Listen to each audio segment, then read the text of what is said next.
There's really a beautiful short phrase that St. Paul uses in the second reading today. By endurance and encouragement, we might have hope.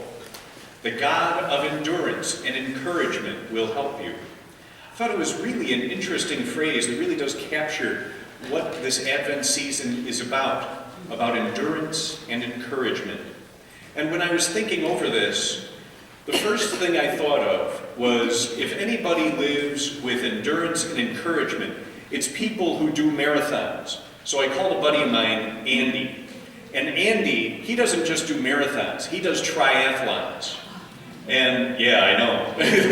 I can't imagine anybody doing that to themselves. So I called him up and I asked him, Andy, does triathletes or triathlons have anything to do with endurance and encouragement? Well, basically, this homily is his, because it was amazing the insights that he had. Endurance and encouragement are the foundation of people who do triathlons.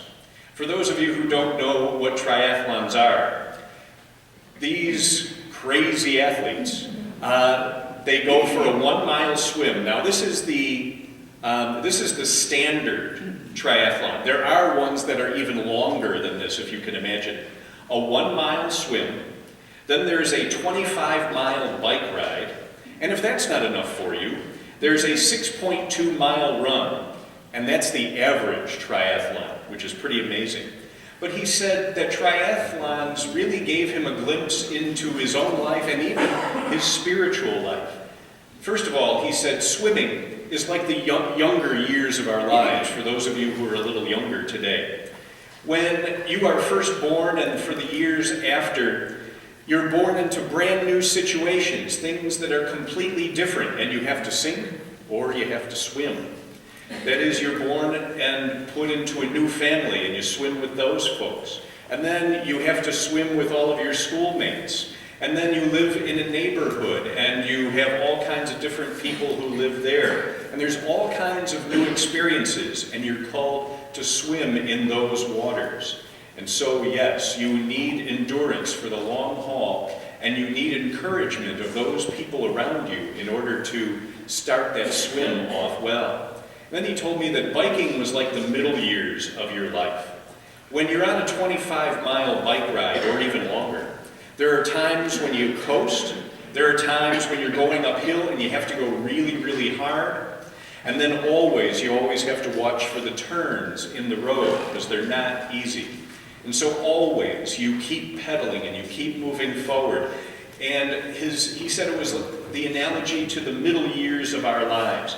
That is, as we grow older, we're a little bit wiser, but maybe a little less energy. The swim took it out of us. And so we need the encouragement of family and friends and our coworkers in order to thrive. And then, if you haven't had enough fun yet, there is a run of 6.2 miles. And there's some people who even do a marathon on top of that. Can you imagine? 26 miles after doing the swim and the bike ride. He said it's very tough to get yourself up to do the run after a long swim and a long bike ride. And the endurance is key. And you have to decide to do it. You really have to push yourself. So he said that's kind of an analogy of the golden years of your life.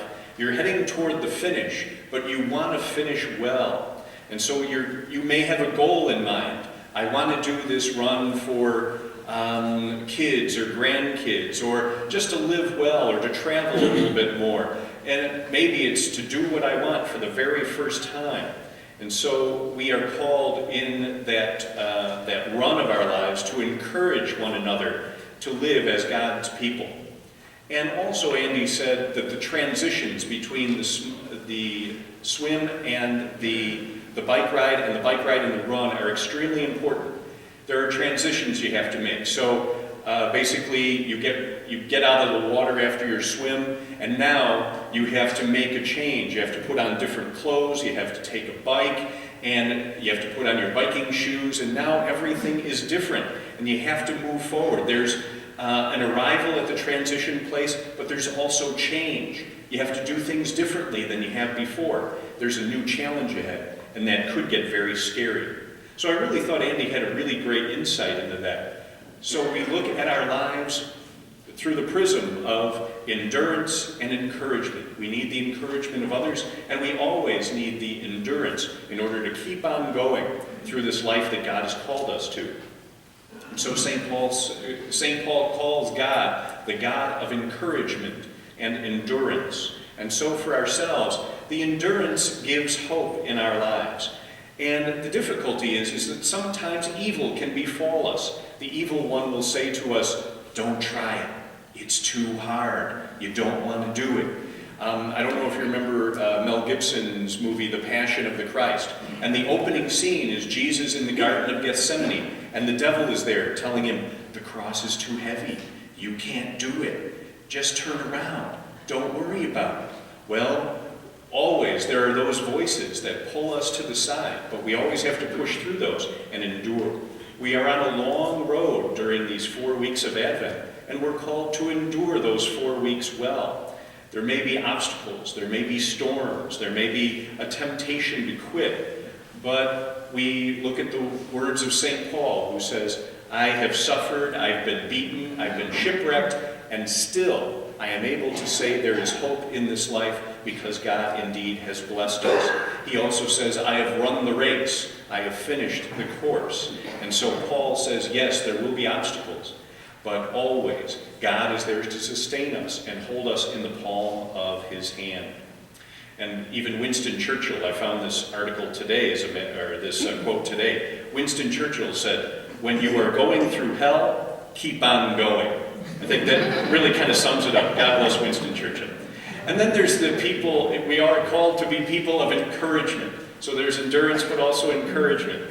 We are encouraged in so many ways, by our faith, by our family, by the gospel, by the examples of many heroes and saints that we have in our lives. We've been encouraged by so many people. And Andy says that the good part about being in a triathlon is as you're going by, there are always people there to encourage you, to keep pushing you forward. And so we also have to be people of encouragement. Sometimes, however, there are those who are not encouraging, the toxic people that we might meet in our lives. And we even have to ask ourselves, do we build other people up or do we tear other people down? Senator Everett Dirksen called them the nattering nabobs of negativism. And frankly, I've seen that many times in ministry. People who are wonderful at criticism, people who are great at discouragement, people who are fantastic at negativity, but we are called to be different.